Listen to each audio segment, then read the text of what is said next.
assim. Repete tudo do início, vamos lá.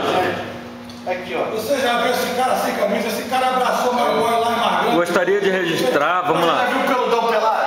Virou velcro, barrou o outro assim, mas Quero aí, pô. Porra, o que é? Vai, Peludo. Gostaria de registrar aqui o abuso que nós estamos tendo com esse... Olha o estatuto do idoso. Que nem cabelo tem, fica todo mundo a chamar de peludão, peludão, peludão. Acho que não está certo isso. Até o Bruninho chamando de peludão.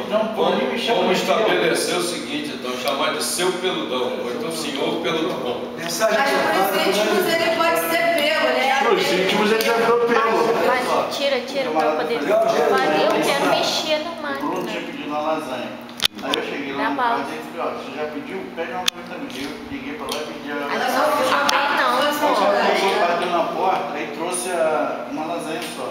Tá bom. Aí o Bruninho, e a do pelo? Aí o cara, hein?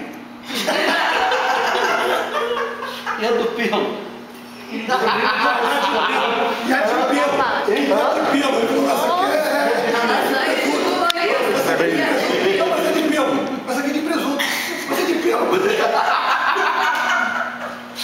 Eu tô perguntando cadê de pelo? Mas aqui é de presunto. Eu sei, mas cadê de pelo? Ó, aproveitando já que o assunto é culinário,